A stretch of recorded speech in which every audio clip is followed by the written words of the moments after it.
Pourquoi un vase d'honneur entre les mains de Dieu? Parce que c'est Dieu qui est le maître.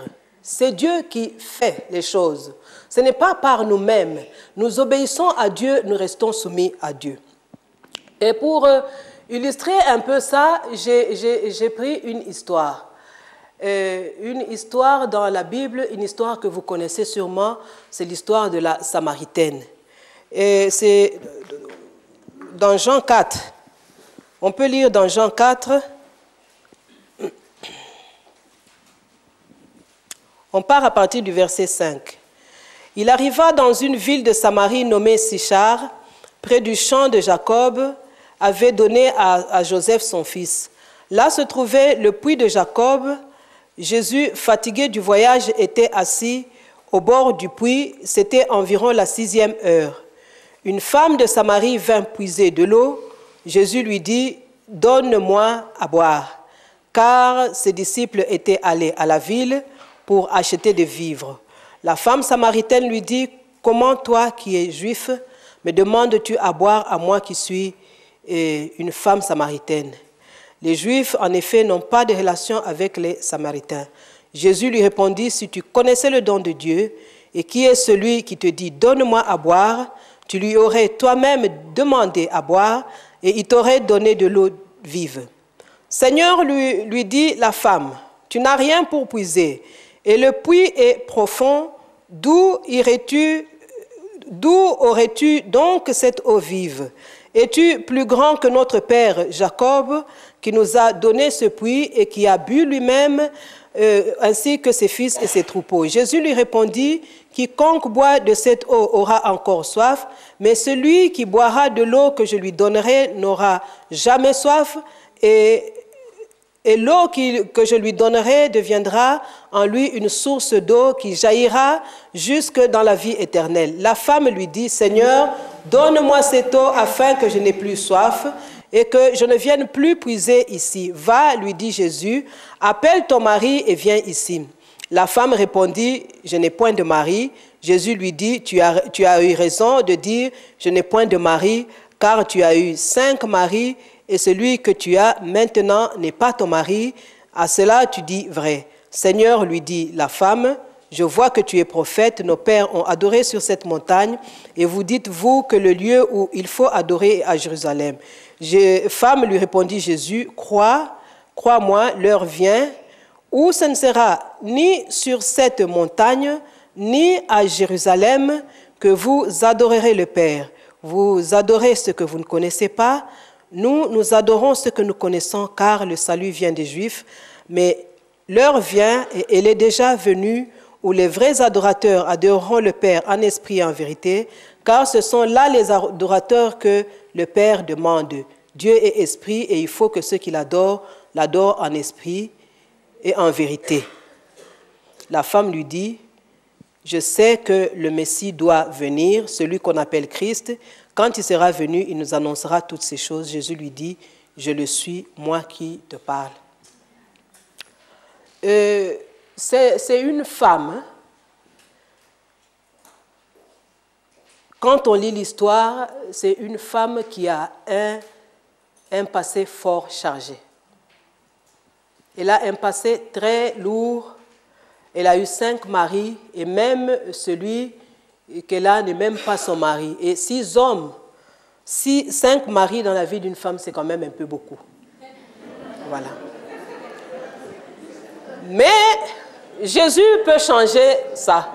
Il peut changer ça, et il va le faire. N'est-ce pas? Alors, cette femme rencontre Jésus près d'un puits. Et une conversation s'engage avec le Seigneur. Et le Seigneur lui demande de l'eau. Et la première chose qu'elle fait remarquer à Jésus, « Comment toi qui es juif, tu demandes de l'eau à moi, une Samaritaine ?» Il n'y avait aucune relation entre les Samaritains, les Samaritains et les Juifs. Mais Jésus avait le souci d'apporter l'évangile dans le monde entier, y compris en Samarie. La porte de la Samarie était fermée. Et il fallait que cette porte-là s'ouvre. Si cette femme remarque que Jésus est juif et n'a pas le droit de lui parler, si Jésus était parti de lui-même en Samarie, on lui aurait fait remarquer que tu es juif, tu n'as pas le droit de nous parler. Et c'est cette femme, avec son passé lourd, que Jésus va utiliser pour annoncer l'évangile, pour que l'évangile pénètre dans la Samarie, qui était considérée pour les Juifs comme une terre interdite. N'est-ce pas? Mais comment est-ce que Jésus va arriver à utiliser cette femme qui ne connaît rien de l'évangile, qui ne connaît pas Jésus, qui ne connaît apparemment pas grand-chose de la parole de Dieu? La première chose que Jésus fait, c'est qu'elle se révèle à lui. Elle se révèle à lui comme le don de Dieu. Elle se révèle à lui comme le don de Dieu.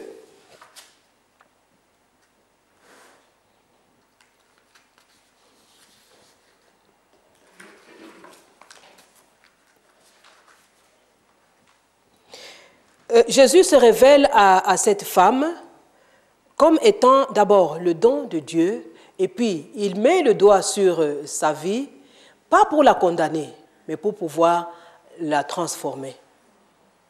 Et vous savez, même l'histoire la plus sordide, la personne la plus difficile, la plus mauvaise, au contact avec Jésus-Christ, peut devenir une personne merveilleuse. Et c'est ça que Dieu, la première chose que Jésus fait dans nos vies. La sœur a témoigné.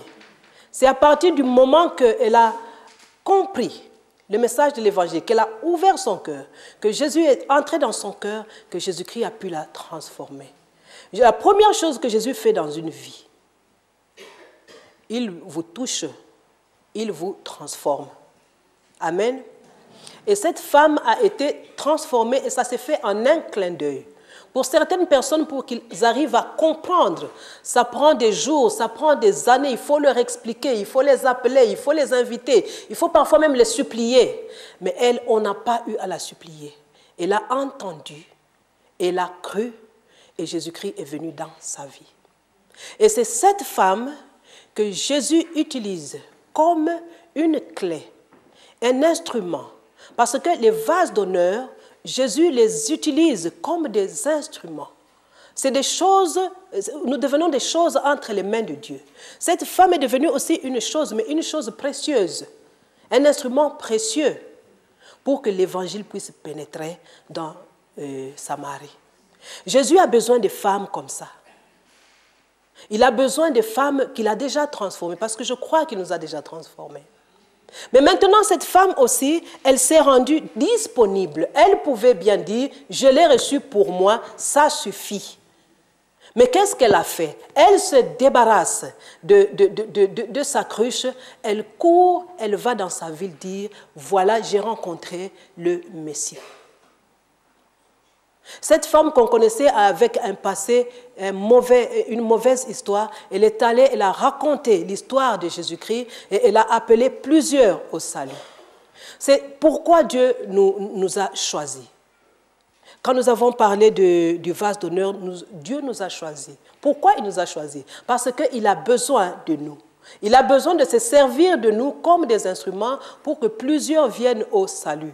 Pour que nos enfants viennent au salut, pour que nos maris viennent au salut, nos voisins et même plus loin. N'est-ce pas?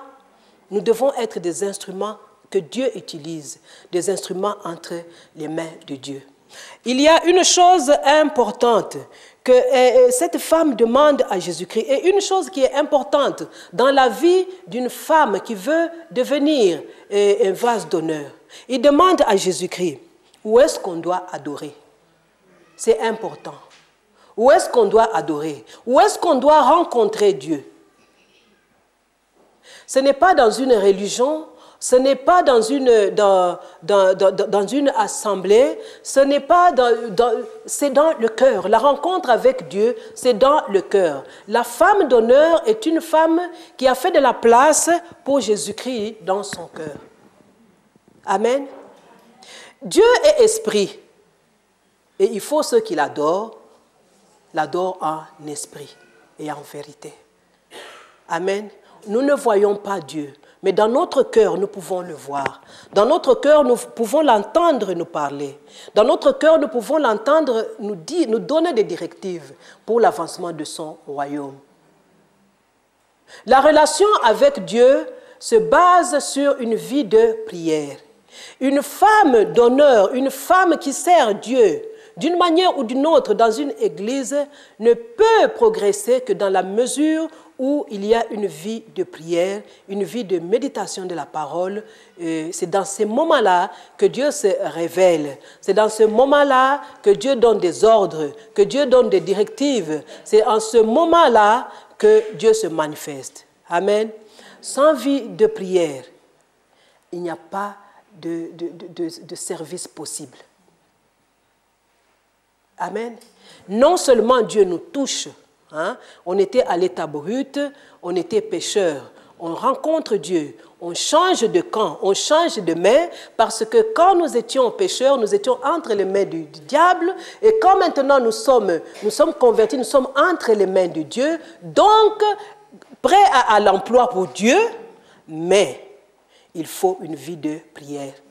Il faut un endroit où on rencontre Dieu, où on a une relation. Il faut que la relation avec Dieu puisse être construite. Amen.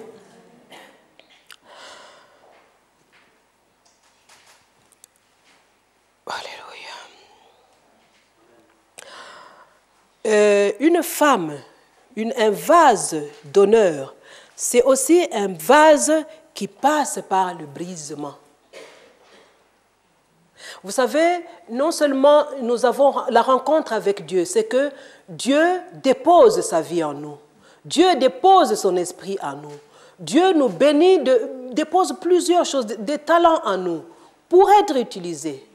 Mais pour que cela devienne opérationnel, pour que cela puisse se voir, il faut que notre être intérieur puisse être complètement brisé. Il faut que nous passions par le brisement. Il faut que le moi en nous puisse être complètement détruit pour que se répande l'Esprit de Dieu. Il y a une femme, Marie, la sœur de Marthe, qui est venue avec un vase qui contenait un parfum qui coûtait beaucoup de sous, qu'il a brisé aux pieds de Jésus. Et c'est quand il a brisé ce vase que ce bon parfum a pu être répandu et que tout le monde a pu sentir cette odeur. Nous avons reçu la vie de Christ en nous. Nous avons l'Esprit de Dieu en nous. Mais pour que ça se voie, il faut que nous soyons complètement brisés. Et le brisement, ça peut faire mal. Mais seulement Jésus est là pour nous soutenir. Amen. Les vases d'honneur, il y a parfois, on aspire à être vase d'honneur, mais il faut être capable de payer le prix. Amen. Amen. Je parle de vie que l'on transforme.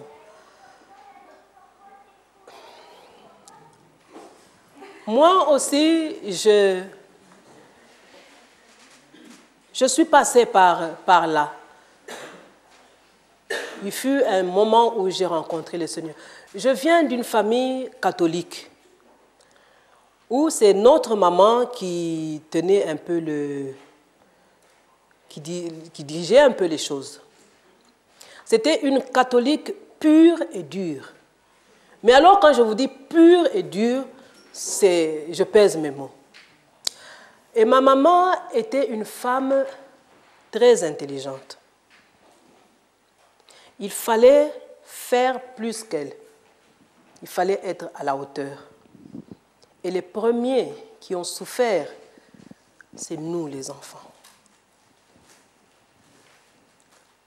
Et en particulier, moi, pourquoi? Parce que je suis la troisième d'une famille de 12 enfants. Et mes deux sœurs aînées sont parties très tôt de la maison. Et moi, je suis restée l'aînée chez nous. Ma mère, quand mes sœurs avaient fait quelque chose de mauvais dans leur école, comme il fallait que quelqu'un paye, c'était l'aîné qui était là. Les Africains, vous comprenez, une fois le droit d'aînesse, c'est moi qui étais là. Mais mes autres petits frères et sœurs, bon, à la rigueur, eux, je devais les couvrir. Je devais les couvrir. C'est-à-dire que j'en ai pris pour les aînés et pour les plus jeunes. Et je vous assure que c'est pas gai. Avec une maman comme on l'a eu. Mais ma maman, quand elle le faisait, elle se justifiait toujours. Elle disait, tu sais, les parents, c'est les dieux. Oui, je vous dis ça. Hein. C'est le Dieu des enfants sur la terre. Alors moi, je me disais, si Dieu est comme ça, alors pour moi, c'est fini. Et j'ai subi ce traitement. Je l'ai subi toute mon enfance. Je n'ai pas eu d'enfance. Et au fond de moi, j'ai nourri de la rébellion. J'ai nourri de la haine pour mes parents. Il y avait beaucoup d'amertume pour mes parents et il n'y avait pas de salut pour moi. Ça ne changera jamais puisque c'est eux, les dieux sur la terre. Donc, je ne sortirai jamais de l'auberge. Et je suis restée dans cette pensée-là. Je me suis renfermée sur moi-même. J'étais très timide. J'étais une personne qui ne parlait pas, qui ne riait pas. Et j'ai beaucoup souffert. Jusqu'à ce que j'ai eu l'âge de 20 ans. Quand j'ai eu l'âge de 20 ans, c'est elle-même, ma mère encore, qui m'a conduit dans un groupe de prière. Hein. C'était un groupe de prière charismatique. Et là, j'ai rencontré le Seigneur. Comment ça s'est passé? J'ai écouté d'abord, ce qui me passionnait, c'était les témoignages que les gens donnaient. J'ai prié, Dieu a fait ça. J'ai demandé à Dieu, j'ai dit, tiens, mais on dirait que c'est comme dans la Bible. Donc, le Dieu de la Bible existe encore. Ça m'a donné un peu d'espoir. Mais je regardais mon cas comme étant un cas extrême. Il n'y a pas de solution pour moi. Il n'y a pas d'issue pour moi. Et tout de suite, je me refermais encore sur moi-même. Jusqu'au jour où le Seigneur envoie quelqu'un me dire ceci. Le Seigneur met le doigt là où il faut. Comme il a mis le doigt sur le péché de la Samaritaine et il a mis mon doigt. Et qu'est-ce qu'il m'a dit? Il envoie quelqu'un me dire, tu as beaucoup souffert. À partir d'aujourd'hui, toute ta souffrance, je prends toute ta souffrance. Est-ce que vous vous imaginez, pour une enfant qui a été opprimée toute sa vie, et puis Dieu te dit, tu as souffert. J'ai dit, donc, Dieu savait que je souffrais. Et c'est ça qui a fait le déclic en moi. Dieu savait. J'ai imaginé le Dieu qu'on dit qu'il a créé les cieux et la terre. Il savait que je souffrais. Quand même d'autres personnes ne savaient pas que c'était une souffrance, mais lui savait. Ça m'a complètement réconforté. J'ai pleuré. J'ai pleuré toutes les larmes de mon corps. Et puis le Seigneur m'a donné le passage de Ésaïe 1, de 16 à 20. Et la première chose que le Seigneur dit, venez et plaidons. J'ai dit, Dieu m'appelle à plaider. Donc Dieu veut que je lui parle, que je lui dise tout ce que j'ai vécu. J'ai encore pleuré. J'ai encore pleuré toutes les larmes de mon corps. C'est là que j'ai eu ma rencontre avec Dieu. Et au verset 19, le verset 19 que je vous ai lu, le Seigneur dit, si vous êtes docile, vous mangerez la meilleure production du pays. J'ai dit, donc il y a quelque chose de bon pour moi à venir. J'ai dit, merci Seigneur. J'ai demandé pardon au Seigneur pour mes péchés parce que dans cette situation-là, ma mère, elle a eu ses torts, mais moi aussi j'ai eu mes torts. Je me suis rebellée, j'ai haï ma mère, j'ai gardé rancune. Et Dieu a mis le doigt sur cela. Et pour moi, ça ne s'est pas fait du jour au lendemain. J'ai été une personne à reconstruire petit à petit. Et Dieu a fait ça, a fait son œuvre petit à petit. J'ai appris à pardonner. J'ai appris à aimer d'abord ma mère. La première personne à qui je devais pardonner, c'était ma mère. Au moment où je rêvais, vraiment je rêvais un jour de me venger, Dieu m'a demandé de pardonner et d'aimer ma mère. C'est quelque chose. Vous savez, c'est quelque chose. J'ai appris à aimer ma mère, à aimer vraiment mes frères, à aimer. Mais les choses n'ont pas pour autant changé du jour au lendemain. Ma maman n'a pas changé. Elle a continué à croire qu'elle était Dieu pour nous sur la terre. Elle a continué. Mais seulement moi, l'attitude de mon cœur avait changé. Et c'est important. Amen. Dans la rencontre avec Dieu, c'est la réponse qu'on donne au message de l'Évangile qui est important. Une femme d'honneur, un vase d'honneur dans la maison de Dieu doit savoir donner les réponses qu'il faut aux situations qu'il traverse. Amen. Malgré que ma mère a continué, moi, bien sûr, mon attitude a changé. J'ai repris goût à la vie et petit à petit, le Seigneur a commencé à me reconstruire. Et jusqu'à aujourd'hui, il continue à me reconstruire. Alléluia. Voilà. Je n'avais... Bon, être converti, c'est à la portée de tous. À la rigueur, c'est un début. C'est la chose la plus évidente. Mais malgré que j'étais convertie, j'aimais bien entendre les bonnes prédications, j'aimais bien que les gens prient pour moi, m'imposent les mains, j'aimais bien qu'on me parle de Jésus, mais je ne m'étais jamais imaginé que moi, je pouvais le faire. Amen. Que moi, je pouvais le faire parce que ma mère qui était intelligente, elle nous a fait croire que nous étions des bons à rien.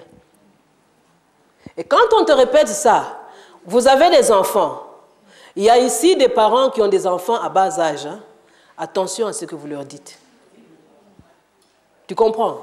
Il m'a fallu du temps pour croire que quelque chose de bon pouvait venir de moi. Et ça a été possible grâce à Jésus, grâce à l'Esprit de Dieu en moi. Amen. J'ai servi et je sers encore le Seigneur dans une église. Et le Seigneur a commencé à faire des choses à travers moi. Le Seigneur a commencé à m'utiliser à l'église pour des choses et d'autres. Et aujourd'hui, même si je suis devant vous, c'est parce que Dieu a fait quelque chose. Vous savez, je vous ai dit que je ne le suis plus. Mais je suis très timide. Tu comprends? Mais c'est vrai, hein? Très timide. Mais Jésus m'a transformé. Amen. Maman Marcy se souvient une fois, on est parti quelque part en Belgique. Et là, ils ont dit, bon, comme il y a des Africains ici, ils vont chanter. Et il y avait un micro. Et on nous disait, tenez le micro, vous prenez le micro et vous chantez au micro. Moi, je n'osais pas. J'avais peur du micro. J'avais peur même qu'on me voie. Je chantais, mais vraiment timidement. Il ne fallait pas qu'on m'entende à partir du moment que Jésus m'entend. C'est bon, mais... Et il y avait une sœur là qui... Mais elle m'appelle, me dit, mais pourquoi tu... Prends le micro. Je l'ai regardé, je dis, je ne peux pas. Elle a dit, mais prends le micro. Elle m'a dit, Seigneur, tu es si timide. Et elle a prié. Elle m'a dit, tu prendras non seulement un micro, mais plusieurs micros, et tu parleras de la gloire de Dieu. Amen. C'est une histoire que j'ai vécue. Aujourd'hui, je n'ai plus peur des micros. Amen. Je peux me tenir devant un micro, parler dans un micro, proclamer la parole de Dieu. Et pour moi, c'est un grand témoignage. C'est un grand témoignage. Il y a des membres de ma famille, même après ma conversion, quand ils entendaient ma voix, ils se demandaient c'est qui parle. Je leur dis c'est moi, ils n'en revenaient pas. Tellement j'avais été brimée, je ne pouvais pas parler. Et Dieu m'a appris. Et le Seigneur m'a dit un jour, tu es trop fermé. Il faut que tu apprennes à t'ouvrir. J'ai appris à m'ouvrir. Hein? J'ai appris à parler aux gens. Hein? Et si vous venez chez nous, c'est souvent moi qui parle. Amen. C'est souvent moi qui parle, qui dit les choses, qui explique les choses. Hein? Vous voyez un peu comment Dieu peut faire les choses. Dieu transforme les choses. Je suis un vase d'honneur dans la maison de Dieu. Mes chères sœurs, je vous le dis. Et je voudrais que chacune de vous puisse le dire. Je suis un vase d'honneur. Amen. Et que la gloire revienne à Jésus. Que la gloire revienne à Jésus. C'est lui qui peut transformer des vies. C'est lui qui peut changer des cœurs. C'est lui qui nous remplit de son esprit. C'est lui qui nous utilise comme il veut. Amen. Nous sommes des vases d'honneur. Et moi particulièrement, ce n'est pas de l'orgueil, c'est ce que je suis. Amen. Amen.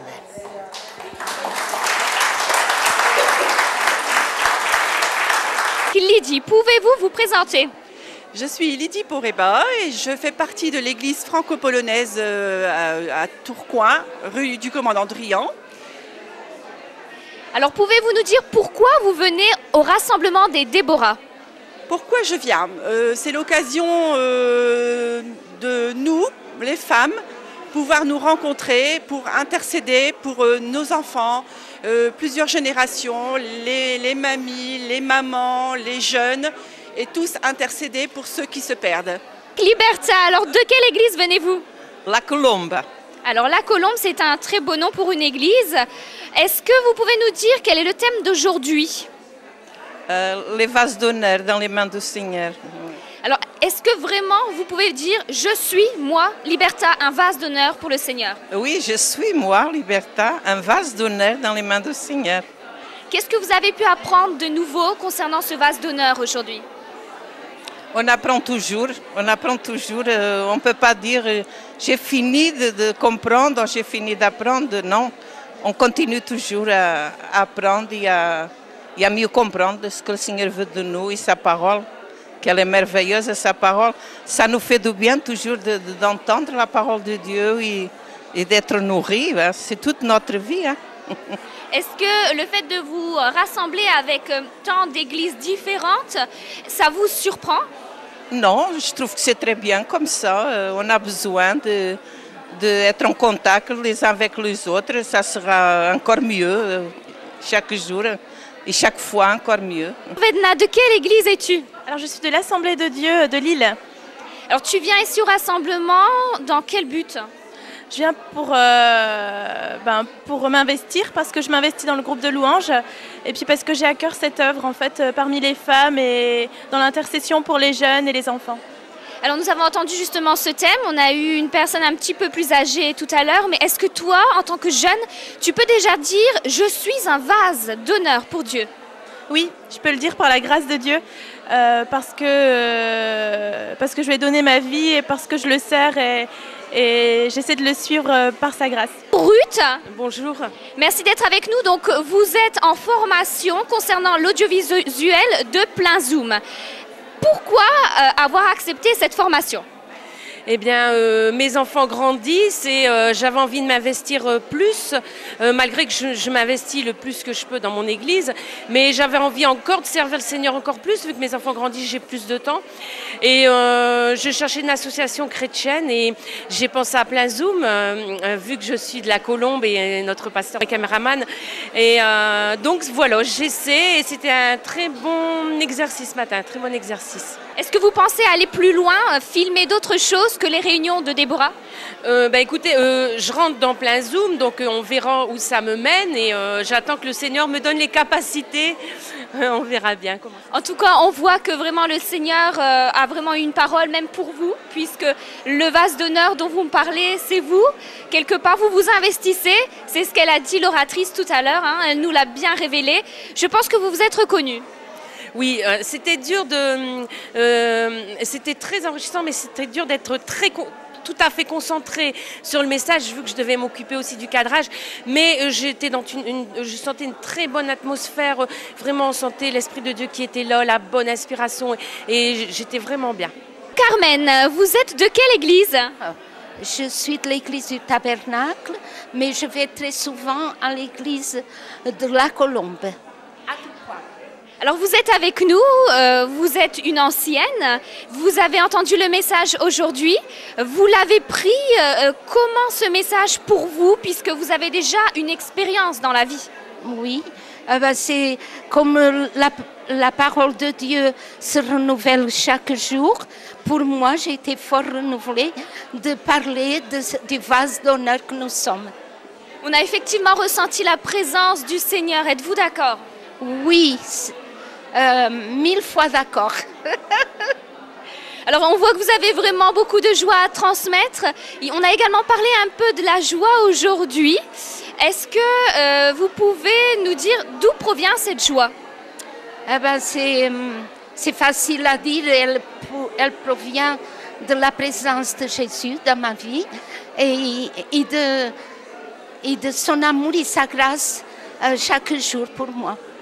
Alors bonjour Marcy, de quelle église êtes-vous? De la Trompette. Cette église se situe où, dans quelle ville? Dans la ville de Lille, 29 rue de Bapaume. Alors ce matin, vous êtes venu avec un cœur joyeux, léger ou plutôt un petit peu entré dans les pieds? Un cœur joyeux, léger. Est-ce que vous allez repartir de la même manière? Amen. De la même manière. La même manière parce que j'ai reçu un enseignement, j'ai entendu des témoignages et un enseignement qui m'ont réconforté. Alors donc je repars le cœur léger encore plus léger qu'avant. Est-ce que vous avez des enfants? J'ai 4 enfants et 11 petits-enfants. C'est merveilleux le cadeau que le Seigneur vous donne. Est-ce que ce ministère d'intercession, vous le vivez en permanence? Je le vis en permanence parce que je suis mère. Et pour une mère, elle doit prier. C'est ce que nous avons entendu aujourd'hui. Une mère doit d'abord prier pour ses enfants, prier pour sa famille.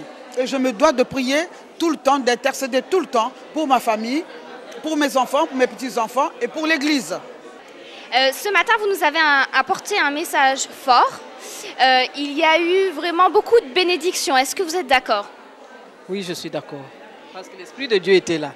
Vous avez dit que vous n'avez plus peur du micro. C'est après quelle expérience? Oh, je n'ai plus peur du micro. Depuis que j'ai commencé à parler devant le micro, il n'y a pas une expérience spéciale à propos du micro. J'ai parlé de cette anecdote pour montrer combien le Seigneur, c'est une délivrance pour moi que de parler avec le micro. Voilà. On ressent vraiment une paix du Seigneur en vous. Oui, il y a la paix de Dieu. Ça, c'est une grâce que Dieu m'a donnée depuis le début. Quoi qu'il arrive, même quand c'est dur, Dieu me donne toujours le calme et la sérénité.